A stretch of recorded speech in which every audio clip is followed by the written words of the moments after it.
Of course I I missed know you you. did. I missed you Of too. I course. missed us. Mhm. And I missed you. So we're going to get ready for the show. You're ready. All right, I'm ready. So listen.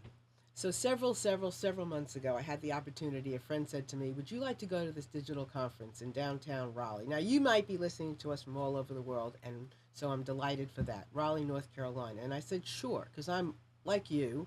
I'm really interested in what I can learn that's going to support me, my business, and all the people that I know.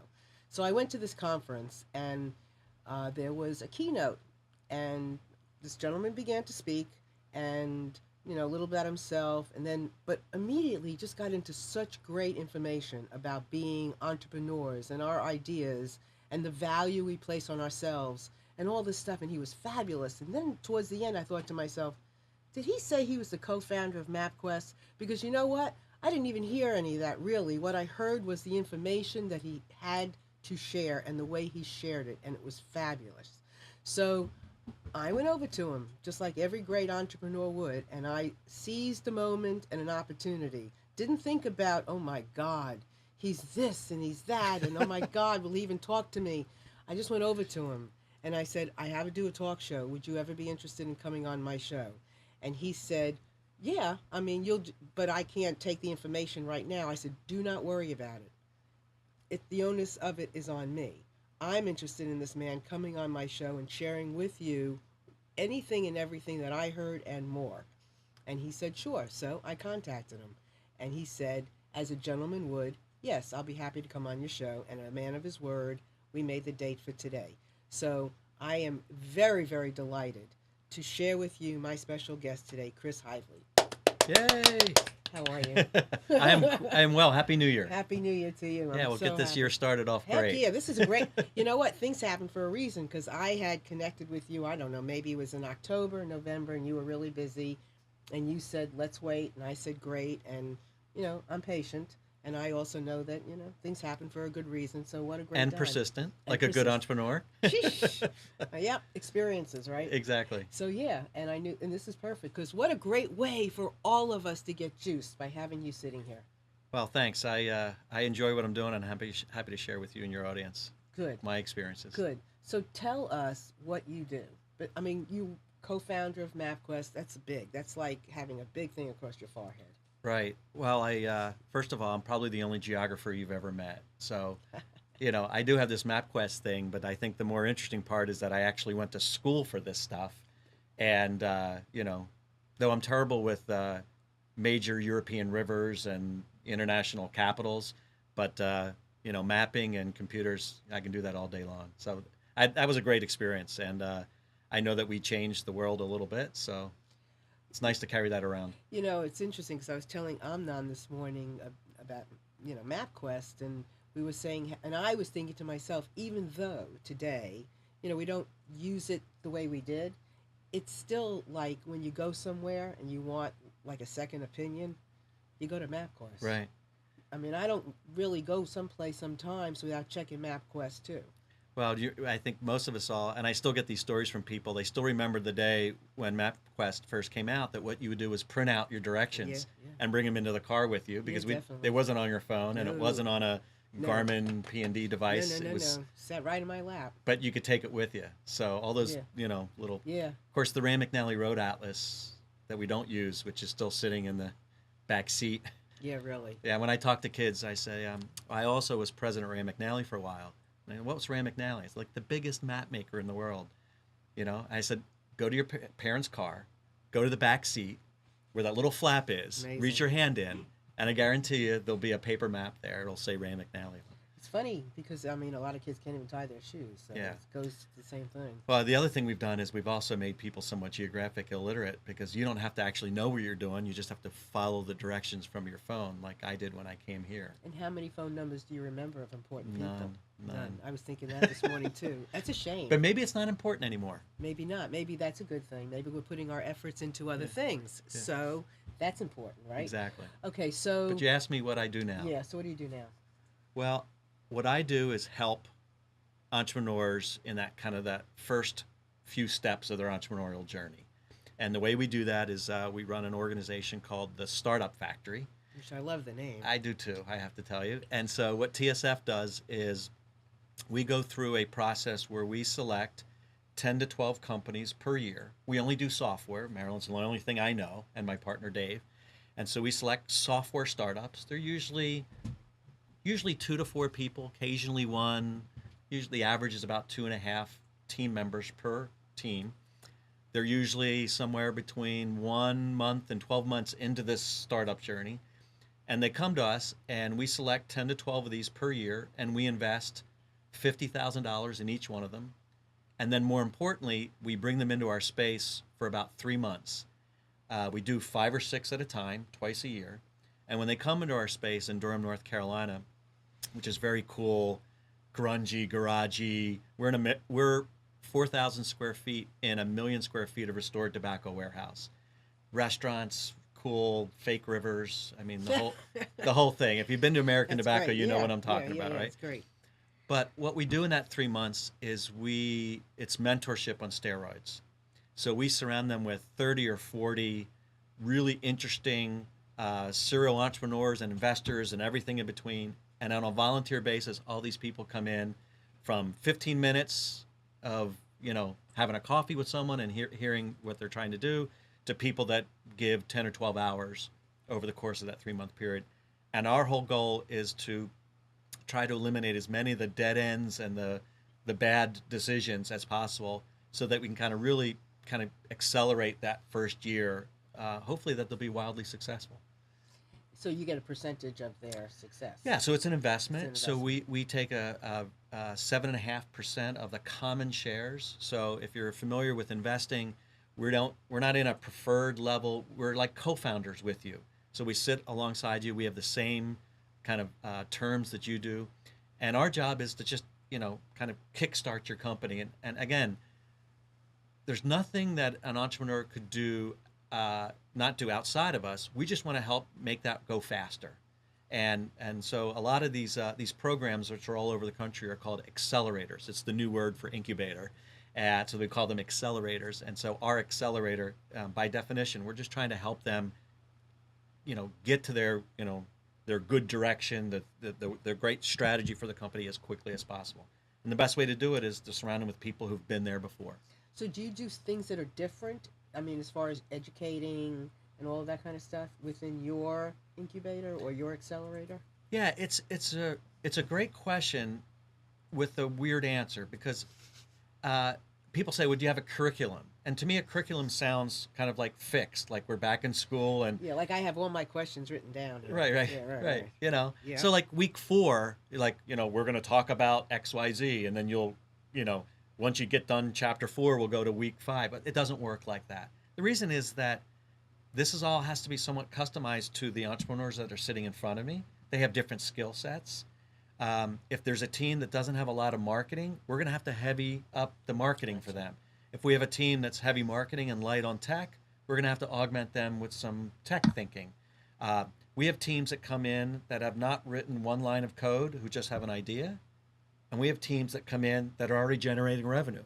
So their needs are wildly different. So what I tell people is we have a structured yet flexible program. And each cohort of 5 or 6 is different. It depends on those entrepreneurs and those ideas. And it's how they interact. And by the way, we also are getting better at it. So, we make changes and say, you know what, instead of that person, let's bring in this person this time. I think they'll be a better fit for helping these guys move the next step. So you're networking, you're helping to network for them, to find their needs and the things that are good for their business as well. Who can support them, who can help them learn. What made you do this? Well, I just had to. Why is that? Why is that? Well, I'll tell you a funny story. Oh, I love stories. So back in the day, back 10 or 15, 20 years ago, there was a guy in California, Bill Gross, who created this little entity where he would bring startups in, and he had like technical people, marketing people, legal people, accounting. And his model was that he would help each one of these get off, and he'll have all that back office services to help them do that. And then, of course, we're all familiar with kind of university or government incubators. And I thought always thought those were interesting and would be fun. I mean, if one startup at a time is fun, then 5 at a time should be a complete blast, right? Says every person with ADD. And so how do we, so I always had this dream in the back of my head that I'd have one more hit, and then I'd go buy a building, and I'd wire it with all the wiring and the networking and the servers. That's how dated this is. We actually had servers instead of now using the cloud. And so I always thought that would be that was my dream. And so in 2009, I got this kick-started here. Well, what I'll tell you is that I got about 3 months in, and my wife found an anniversary card that was about 8 years old. And in the card, it was a very gooey, non-guy moment. I actually wrote some nice things. But in that anniversary card, I said, well, here's kind of our first 10 years, and here will be our next 10 years. And when I said, here's what's going to happen like 10 years from now, again, it was off by about 2.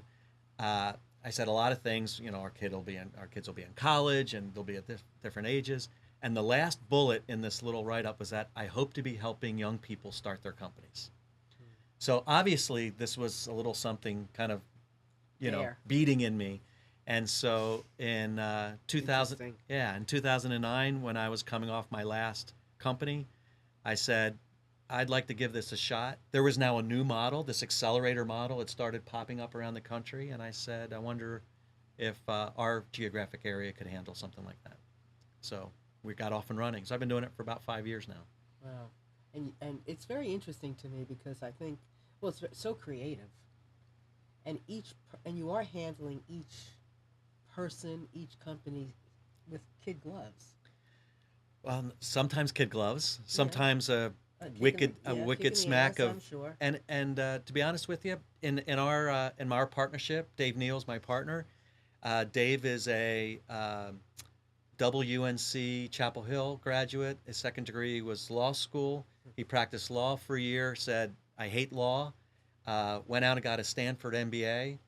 So as I tell people, he's the brains and I'm the pretty face of the organization. But in all seriousness, he's a CFO, operations, legal guy. I'm everything that's opposite.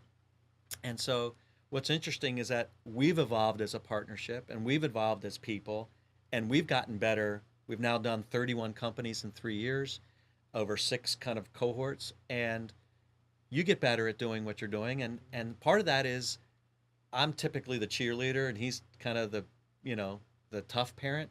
But we now are better at switching those roles, and we're better at saying, sometimes we have to say, you guys are going in the wrong direction. I have to tell you that we're really nervous about you. And at the same time, we also say, you'll get through this, right? Just like a parent, right? Right. Sometimes I refer to them as my children. Right. And they're all young, mostly. That might surprise you. So the average age of all of our entrepreneurs is 33. Wow, that is surprising. The oldest is, we had 2 guys who were over the age of 50. That really surprised. That's great. Yeah. That's great. That's great. Look, this show's named The Breaking Free Show. Yeah. So it's for everybody. Well, wait till you hear this. 1/3 of our teams have women founders, which is unheard of in the tech industry. That's really interesting. So 1/3. So we have a very diverse group. So what do you? And not on purpose, by the way. Do they come to you, or are you finding them, or both? Yes. Yeah, both. So what do you look for? It's a great question. And so a lot of times people answer this question like this. How do you make an investment? And some people say, well, it's 50% the people and 50% the idea. And I say, not so much for us. It's really 80% the people and 20% the idea. And the reason is that we're investing at the earliest stage of investing. I mean, there's investors that invest when a company's up to 10 or 20 million, and they're going to put $20 million in to take them to 100. That's not us. At that point, the point that they invest in, there's a lot of knowns. At our stage, there's more unknowns. And so we got to find how you operate as a person. And like I say, this is not the only way to be successful. But if you're going to come through our program, we want you to act and think in a certain way so that you can best leverage all the things we're going to give you. And like I said, if you're kind of focused and stubborn and that's great. And you may be wildly successful. You're just not going to be successful when I surround you with 30 people. When I surround you with 30 people, I want you to want to absorb all that information and process it, ask more questions, and be curious. If you're that kind of person, that's what we look for. So our gate for getting into our program is we go through an extensive kind of interview process with you. There's ways that we, kind of figure out who you are, how much passion you have for that, and then we'll figure out, whether we like the idea second. So when people are interested, they apply on our website, and it's 30, 40 minutes, fill out a couple questions, do a video in front of your computer, a 1 or 2 minute video with just you talking about why you have to do this, or you and the team, and that video is where I spend most of my time. I bet. You can look people in the eye, kind of. You can see a lot about what's going on. Very interesting. So, I was telling Chris earlier when we first started talking before you all came in. I had read some of his blogs, and I would highly suggest that you read his blogs because they're to the point. They have they're like, each one is something you can quote, which I love. It's like listening to a great song and really catching on with the lyrics of the chorus. There's something you can get, and it's very interesting. And there was a couple of things that I wanted to mention. So you say here, entrepreneurship is a team game, not a solo sport.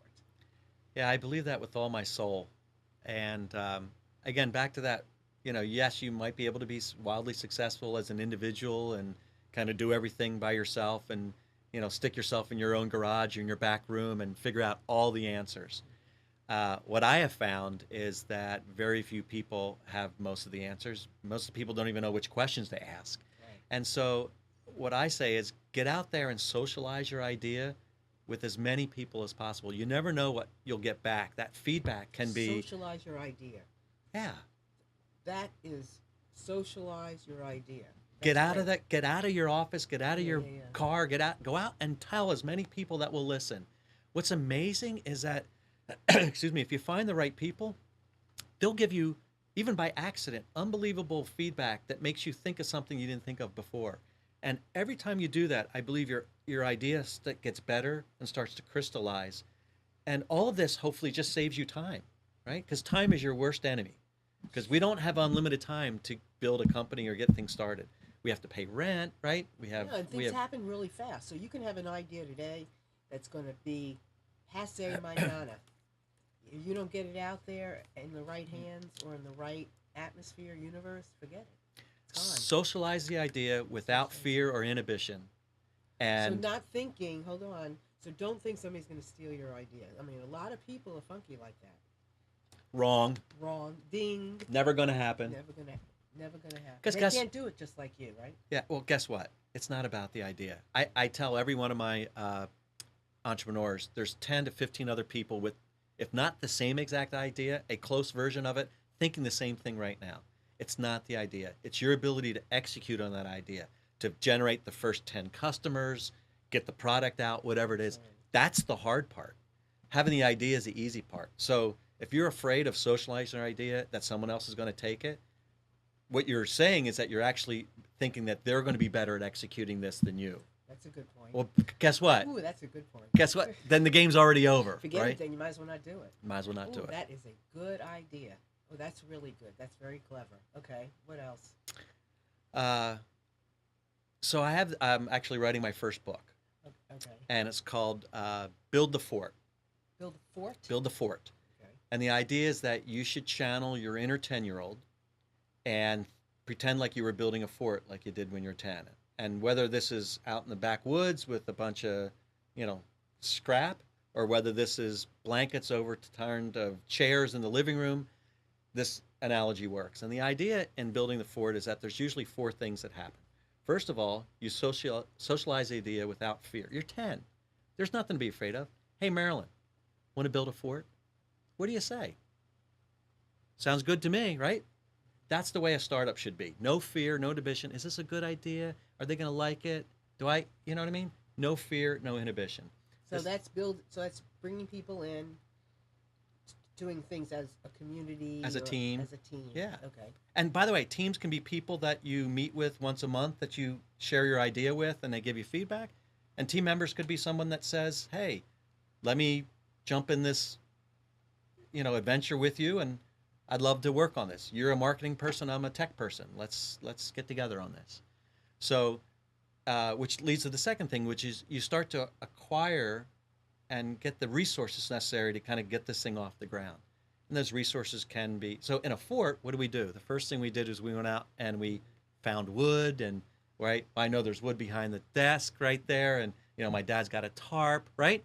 You just cobble together all the pieces so you can start to form the first version of this thing. So you gather people and you gather some stuff. And as a 10-year-old, you didn't go, Mom, I need $1,000 and take me to Home Depot, right? I don't know many people that do that today. Maybe you buy the kit, right? But real fort building was you found pieces all over the neighborhood.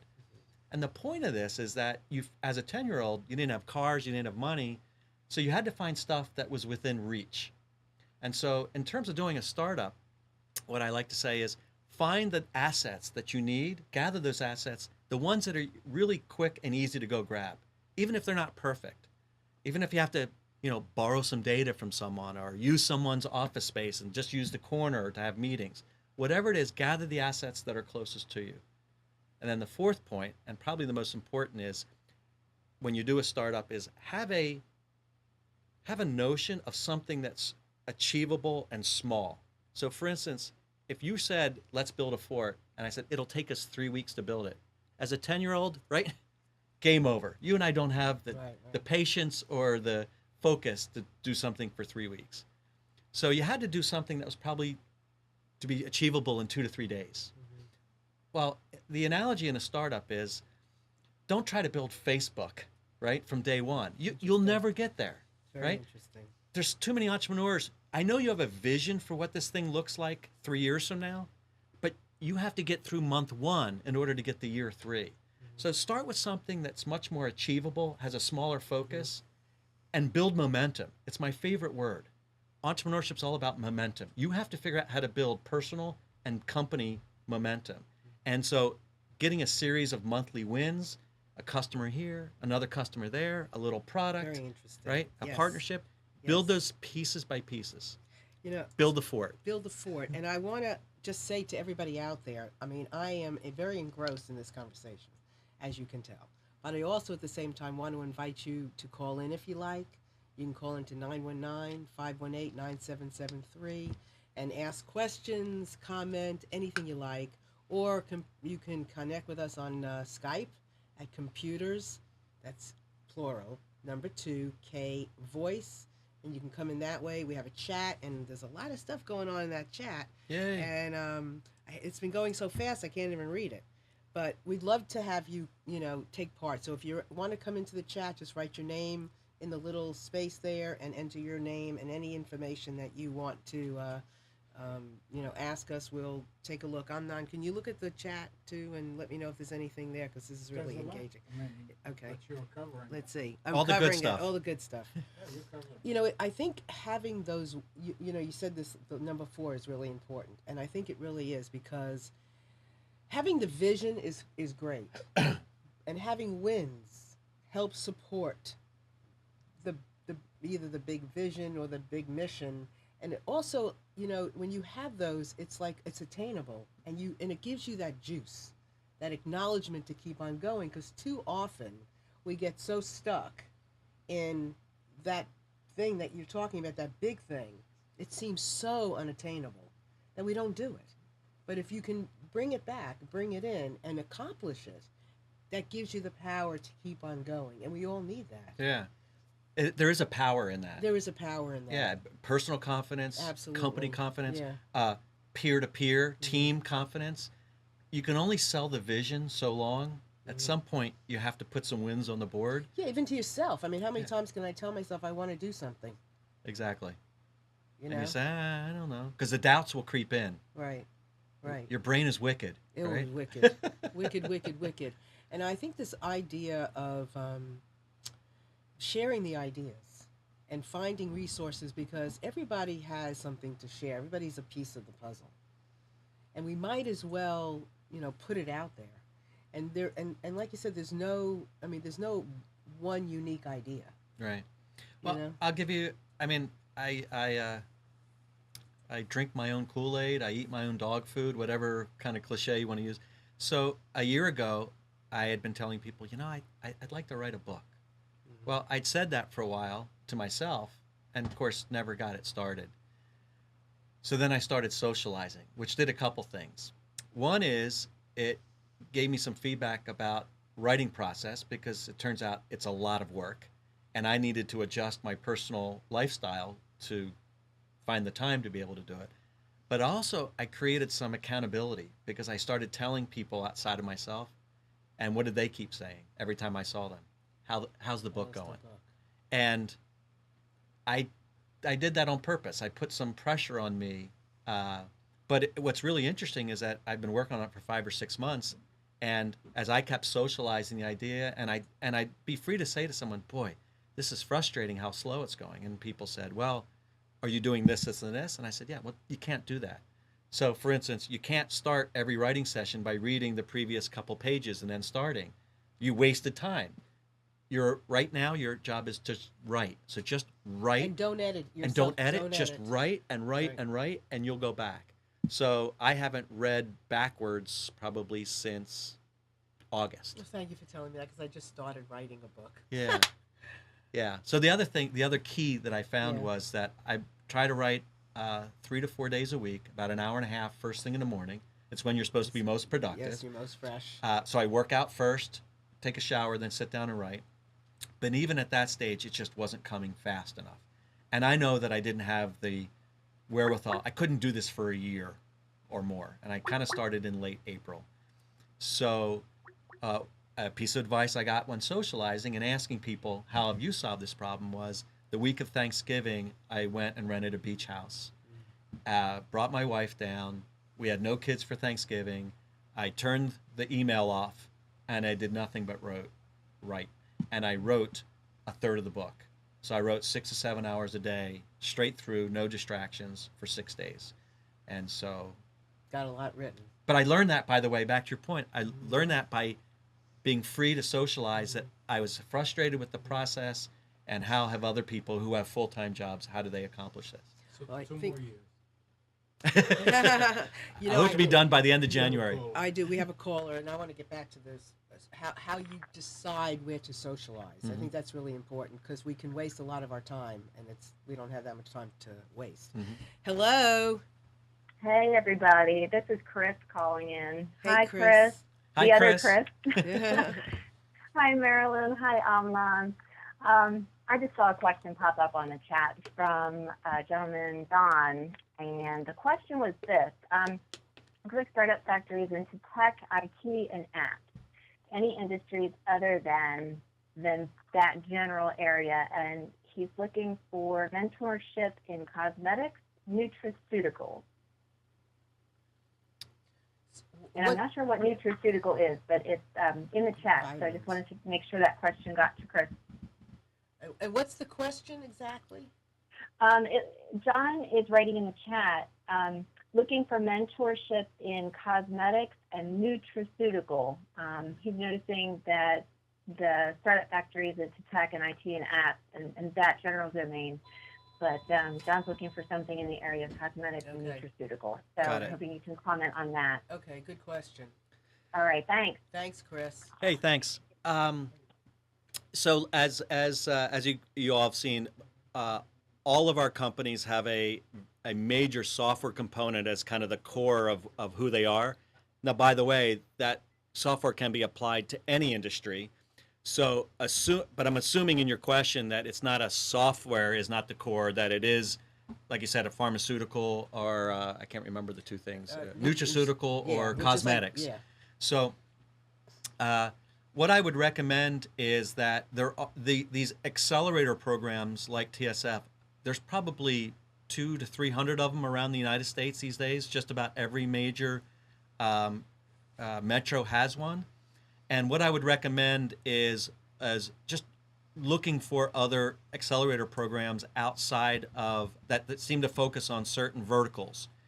Now, you ask for mentorship, which doesn't have to only come through an accelerator. The other thing is, where's a nutraceutical kind of center home? Like, is Cincinnati the nutraceutical, capital of the world? I don't know. Cosmetics, I would imagine that potentially Los Angeles or some other areas. If you're in those areas already, you just have to start asking. And this gets to your question, Marilyn, about how to socialize and how to edit. In the first year that I was doing this here in Raleigh-Durham, I didn't know anybody. I knew 3 people. And in the course of 6-8 months, I had coffee with about 275 people. 4 or 5 a day, 4 days a week. I took Friday off to gather all the data that I just gathered from the rest of the week, put it in a spreadsheet, remembered, notes on who I was following up with, why I knew them, who introduced me to who. I think in the early stages, you can't over-edit. I think you're going to kiss a few frogs along the way, but you just have to kind of put yourself out there. And the key to networking, and if you find the right people, which is easy to do, it's an easy question to say, who else should I be talking to? Right. And every one of those people should introduce you to 2 or 3 more people.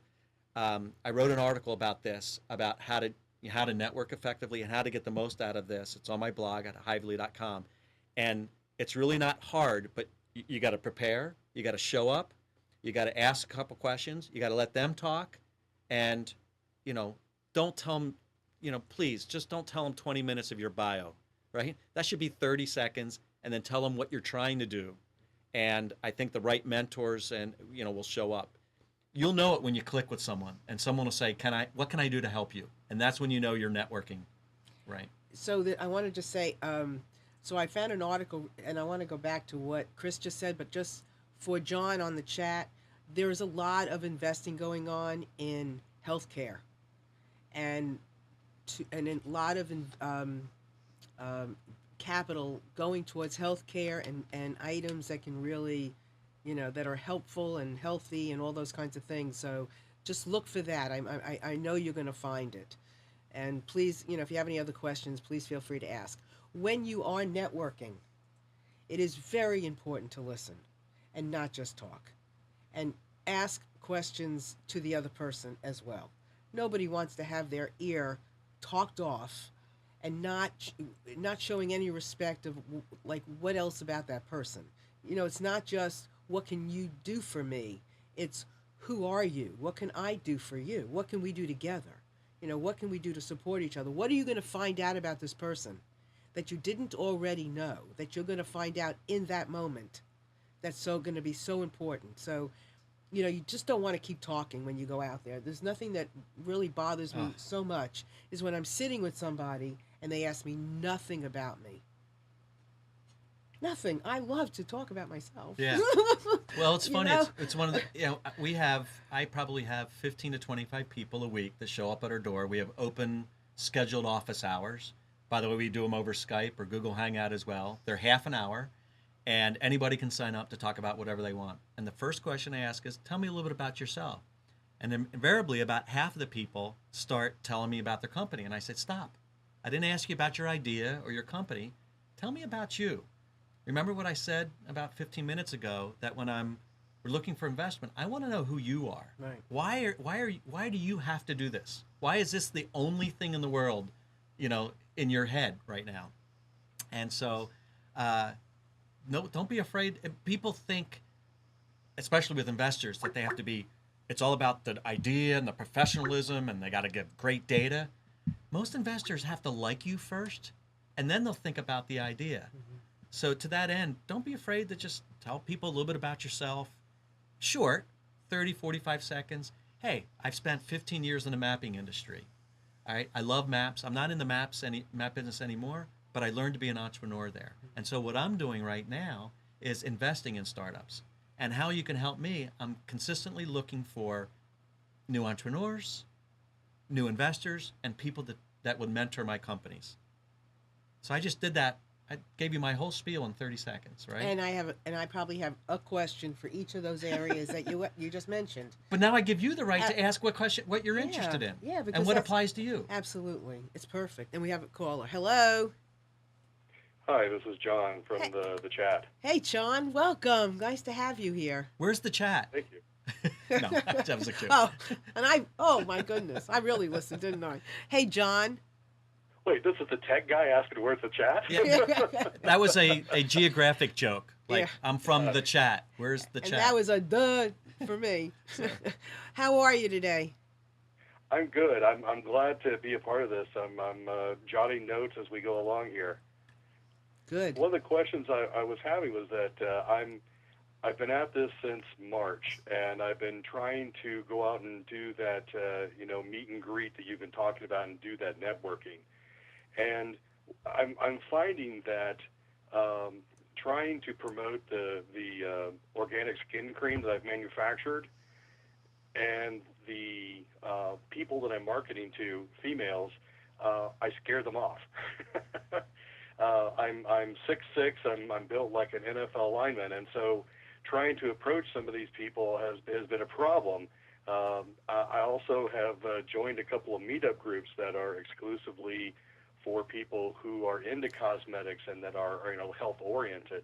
And I'm an oncology nurse by trade, so I can come in with the left brain and be really informative, but when it comes to the right brain and the schmoozing and getting to meet those people who will introduce you to the next so on and so forth, that's not happening. It's like I'm wearing a shirt that says security on it, as opposed to, Right. hi, I'm an entrepreneur that's trying to get my business out there.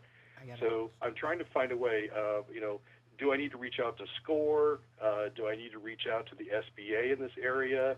Are there other places that, maybe aren't necessarily on Google with a big neon sign, but they're out there? So that's why I was kind of hoping to see if I might be able to get some of that delicious information that might be out there.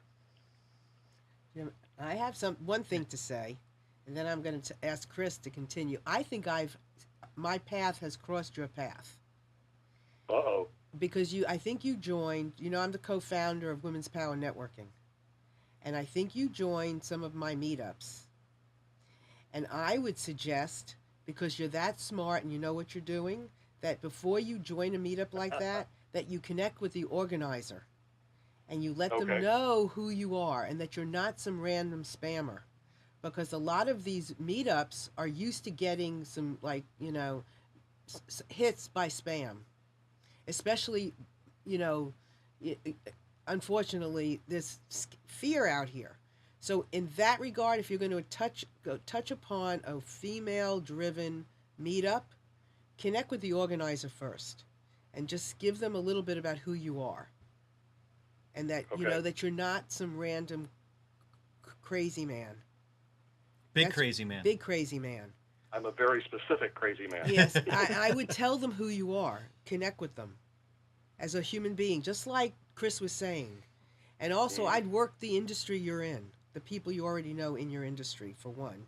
But go ahead. So I have a couple questions for you, John. John, what is your goal right now? Are you trying to get some early adoption of your product?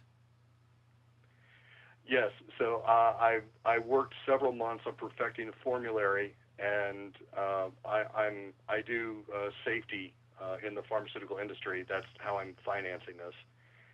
And so I made sure that it was a safe product, and I've got my patent pending status within the past 2 months. So now I'm segueing into the marketing phase.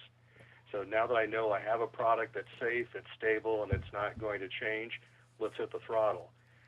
And so by me starting to do that outreach and going to the meetups and going to those places, I'm not as successful as I thought I would be. Sure. Well, not a surprise, but not even remotely unsurmountable. So I casually divide this process that you're in into two different worlds and two different brains, to be honest with you. And so what you've been working on is the product development, and now you're shifting to the customer development. And you can't use the same thinking in your customer development that you do in your product development. And so one of the things that I would recommend is go Google customer development. And even though a lot of the writings and a lot of the terms are applied to software, it sounds like obviously you'll be smart enough to kind of translate that into your business. And the idea is you got to take a kind of very systematic way of thinking about who my customer is, where do they hang out, where do they live? I mean that both physically and virtually. How can I access them? How can I find the first 10 or 15 or 25? How can I get feedback from them that might influence everything from how I sell the product, who it's marketed or targeted to? For instance, you say it's probably for women. Well, that's a pretty broad, all puns intended, category, right? So is it better for 18 to 24-year-olds, or is it better for post 50? Is it does it help a certain certain lifestyle? And one of the things you'll find in customer development that we work with all our teams on are find a niche area where you can find people that have similar characteristics, so that you can target your message and really not send a generic message, but a very targeted message to that first targeted group.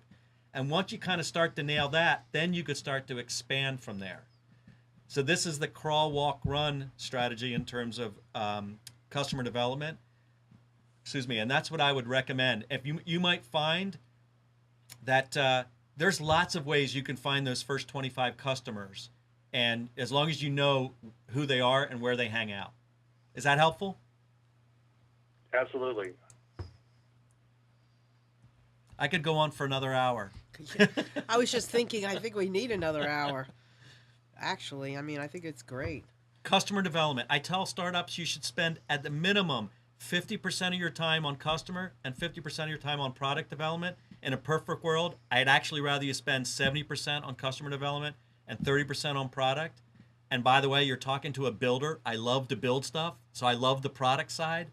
But, a great product with no customers is just a waste of everyone's time.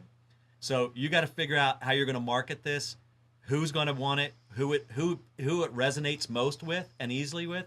And your job over the next couple months is to go find that group and find out the most effective way of marketing to them, whether it's online, whether it's physically, whether you need to stand in the mall with a breadboard sign, whatever it takes. That's exactly what I did. I was at NoFo with the Pig, and the lady gave me a table and a display and let me do my little dog and pony show. But again, it was like I was scaring people away. I got to the point where I went to the next aisle over and moved products so I could kind of look over the next aisle and see them actually trying my product. And then as they were talking amongst themselves, and I would kind of kind of slowly come up, hey, you like that? I'm the creator of that, and then I can engage them. But other than that, it was like the bouncer was guarding the table. Yeah. So I had actually my first thought when you were saying this is it seems actually kind of obvious, and you need to find a woman, right? I mean, women market to women, and I mean, brother, that's been the story of my life. I hear you, but I mean, you have to be self-aware. You're self-aware to say, listen, with your physique and your stature, you're somehow a barrier. So let's get around that barrier. Right. And whether you find some nice young teenager or some 20-some-year-old who wants to make a couple extra bucks on a Saturday, go test it out. I mean, spending $50 or $100 on a Saturday to see what, everything's a test, right? So go test 4 or 5 different strategies and see whether it makes a difference. John, you just pointed out the obvious to me. Pharma reps don't look like me. Well, but if you get into the right audience too, and they're curious about the product, I mean, it depends on where you're sitting. Listen, obviously you live somewhere around here. Connect with me, Marilyn you can see my email above my head, or Marilyn at powerofdialogue.com. But connect with me because, I work with a lot of men, but I am around a lot of women. So thank you. Yeah, and I mean, I also believe when things are meant to be, they're meant to be. And you could be standing on your head upside down and whistling Dixie, and your product will go. It's just got to be also in the right place. Yeah. And being at NoFo, you know, people are coming in there to eat. They may not be coming in there for skincare. You know, it just depends on, you know, you might want to connect with somebody else. And I would want to know a little bit, you know, maybe you can connect with me. We can talk a little bit more about your product, and I might have some other, you know, people that you can. Do you know the people at, and I'm, you know, for everybody out there, obviously we're in Raleigh, and so is you know, John in this area, but certainly there are people like this all over, and you're learning, you know, regardless of where you are, there are opportunities for you as well. But, you know, you might want to connect with even Harmony Farms. They're really nice people, and they, you know, do a lot of local things, and they're all about health and wellness, and that might be a great opportunity for you. But connect with me offline, and I'll be happy to help you as well. And that Test. was Harmony Farms, you said? Yep. Test. If something's not working, try something else. Test. And they'd be good to sit down and just talk with, because they, I mean, Harmony Farms is all about health, and they have all kinds of products. She's a naturopath. He's a man, her husband, and he's in there a lot. So you're going to get a little bit from both of them, and I think that would be a great opportunity for information. Okay? Excellent. Good Thank luck, you John. Very, Good luck. very much. You're welcome. Take care. I love this. Yeah. Well, this is what Oh, I do all my. day. Oh my God, I just want to sit with you. Yeah. I love this. It's so cool to try to figure out something, you know? Yeah. So sounds like a really smart guy. He's, you know, really thoughtful about what's going on. I love the part, he got half of it right. He was self-aware to understand that he seems to be scaring people off. All right. So what are you going to do about that? Right? I mean, I've got an idea. What? Put on some kind of Yeah. outfit that will hide your size and will make people laugh. he should put a dress on. And a wig. Yeah, Yeah. well, that too. But that's a big one. No, I mean, you know- just you got to find.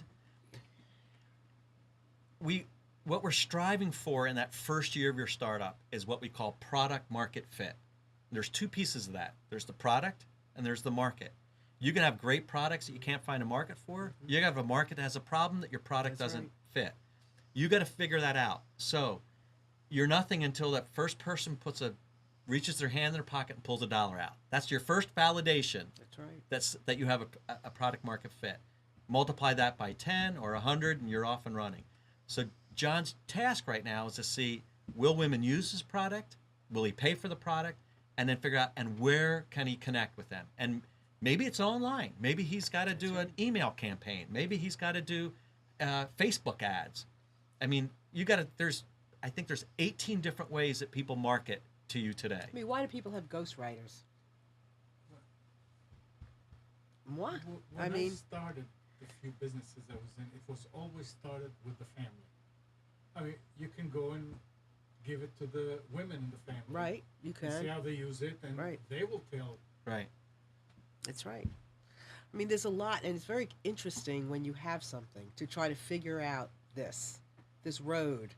And it's not about your ego. Ah. It's absolutely, It better not be. it better not be. Better put that and leave it somewhere. Because you're going to get smacked down. Yes, you are.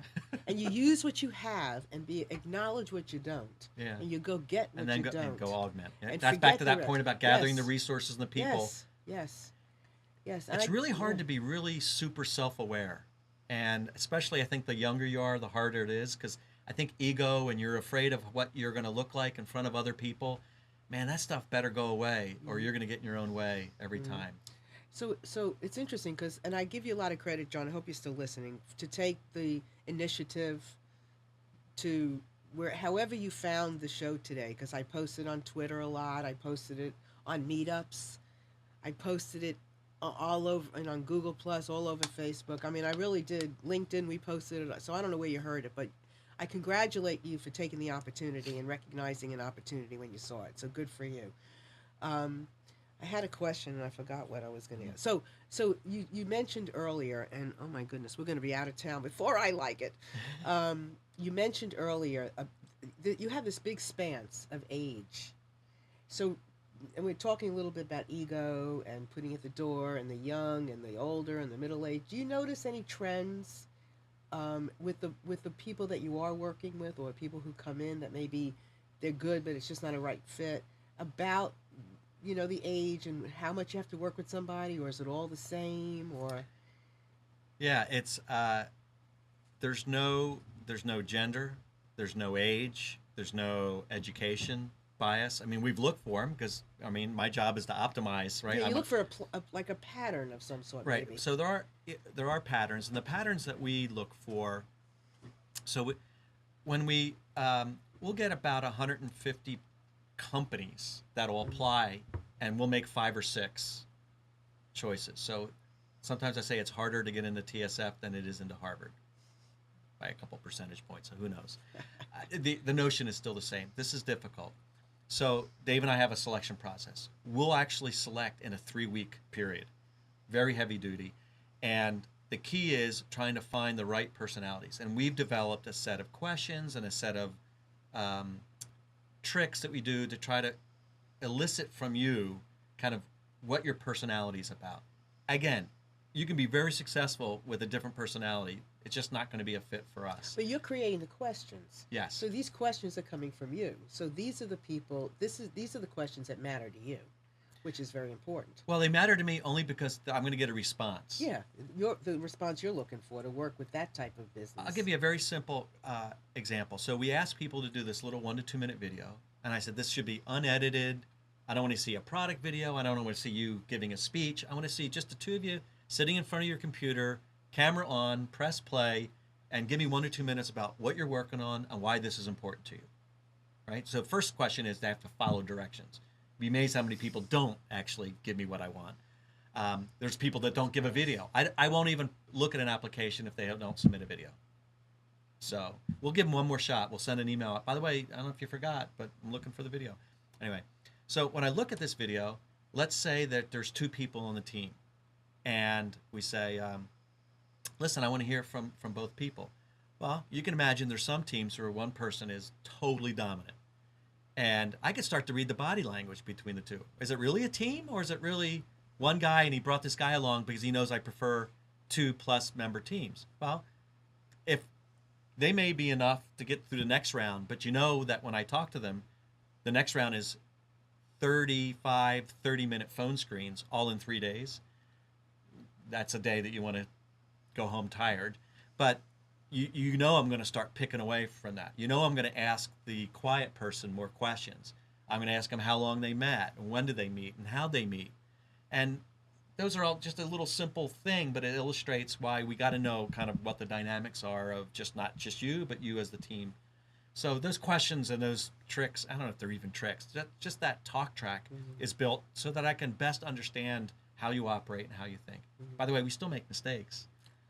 Of course. We still have people that come in and don't want to listen to any of the mentors. And again, the mentors just offer advice and their experiences. But if you just ignore all of it 100% and just say, I'm going to be, stubbornly focused on my direction, I mean. When you say mistake, you mean picking a team that really ends up not working, or a product that doesn't work, or are you talking about missing an opportunity? I was talking about more the first, okay, where we've picked a team that just doesn't have the personality either as individuals or as a team to really take everything they can get out of this 3-month process. I mean, it's a fire hose of 3 months. I mean, it's a lot of work, long days, and we're trying to jam as much stuff and kind of orient that company as quickly as possible so we can better ensure success. For most companies after they leave us, they're going to go raise additional venture funding. Our job is to put them in a position where people say they're in a good position. All of the companies that don't do well don't absorb all the mentorship and think that they're going to be the exception to the rule. So do you give them money in the beginning, or do you give them money after they've gone through that 3 months? Both. So I invest $50,000 on day one. And the idea originally, by the way, of this accelerator, of the amount of money, was enough money for 3 to 4 people to live on for about 6 months. Gotcha. That's where the amount of that, the heart of that came from.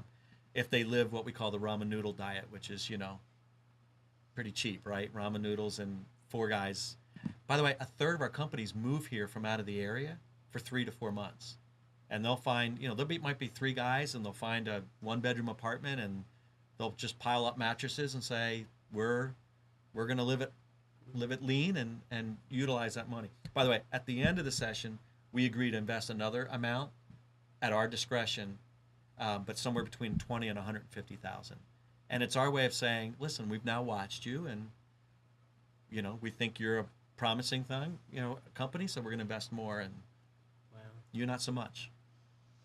Listen, I could listen to you forever, and I hope and pray you will come back. I'd be happy to come Because back. I would love to make this like a regular thing, really. Chris, there's a question. What's her Last question? one. Let me. It says, what is the most important book you read in 2014? The Hard Thing About Hard Things by Ben Horowitz. He's a serial entrepreneur and now an investor and a partner in one of the best venture firms in the area. When I read that book, I hit myself in the head and said, I wished I would have written that book. And it's what finally made me say, all right, Mr. Heivly, it's time. So The Hard Thing About Hard Things, I like his style. It's very similar to mine. It's very kind of story-driven, and it's his own experiences. Cool. So. All right, write that down, Chris, because I'll have to read the book. Okay, so you mentioned a few things that you need, right? Investors and Mentors and entrepreneurs. and entrepreneurs. Software entrepreneurs interested in taking their company to the next level. And mentors, looking for what kinds of people in mentorship? Who are you looking for? So we're looking for people who have kind of lived this recently in the last 5 years. By living this recently, they're either in the process of building a company or have kind of built a company in the last 4 or 5 years. The reason I say 4 or 5 years, I'm actually not a very good mentor sometimes because my experiences are 20 years old and they don't apply to today's world. The decisions, the marketing, the techniques, right? But we look for people that I think in their heart, and this is most entrepreneurs, want to give back because they had people doing it for them when they were through it. So we have wonderful mentors, especially kind of the whole online experience, people about knowing how to run Google AdWords or doing Facebook campaigns, right? Right. Customer development. Okay, that's good. So. Okay, and then money. You're looking for investors. So two things. One is the Startup Factory is a venture fund. We've now started year 4 of our first fund. And so most likely we'll be raising money for another fund at some point along the way here. But more importantly, our companies need follow-on investors, angels, small venture capital groups that are interested in our companies. 62% of the companies that come through TSF receive follow-on funding. The national average is 27 to 30%. So we're doing quite well. Cool. Because like I said, most companies, that's the natural trajectory, is that they're going to raise funds afterwards.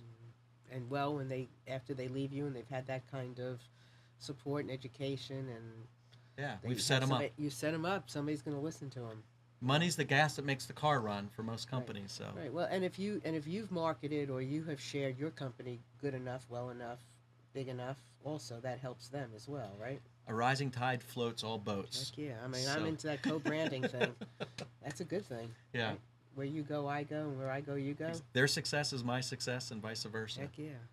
All right. So money, mentors, and companies. Yeah. And the emphasis on companies. Better quality companies means the rest follows on. So we're right now, our applications for our spring session are open till January 11th. And if you have even a modicum of interest, go to the site at thestartupfactory.co. And if you have any questions, reach out to us, and we'd love to hear about you and answer questions about the program. There you go. Any final words of wisdom for anybody? We're going to be here. No, just a final word. Final word.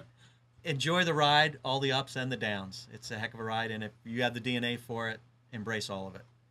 No matter what age. No matter what age. No matter what gender. Exactly. No matter where you come from. Exactly. Just something. Geographers and non-geographers alike. Heck yeah. So with that is the end of this extraordinary show today. I want to thank all of you for listening. I want to thank everybody. Important point here that Chris What is put in that? The application for the Startup Factory A are due by 111. Yes. That's correct. 111. That's a good number. Yeah, I didn't even 11115. Yeah, 11. That's a good number. Is it? Oh yeah, a metaphysical, mystical, great number. 11. Who knew? Yeah, who knew? I Now don't I know. know. Somebody else. You did know? I didn't. Oh well, it is. All right. So get them in if you have any concepts. If you want to connect with Chris personally, might be a really good thing to do. You never know. You might have something you don't know you have until you talk to somebody like Chris. So with that, we're going to say goodbye, Chris.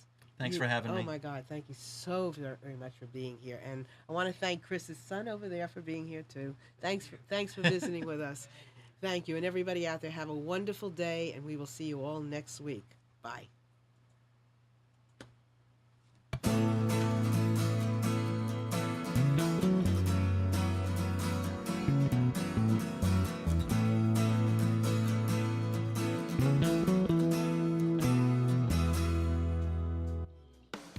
You are tuned to the Nissan Communications Network. Our weekly lineup of call-in programs includes Computers 2K Now with Amnon Nissan, Health In with Debbie Bruck, Breaking Free with Marilyn Shannon, Lessons of Vietnam with NCVBI members, The Tanya Love Show, Your Healthy Pet with Gisela DiCarlo. And if you tuned in too late, you can always watch each program in its entirety or download an MP3 audio file of it at www.nissancommunications.com. Sponsored by Atomus.com, makers of quality video recorders and converters for professionals, CarolinaApparel.com, and DeltaForce.net.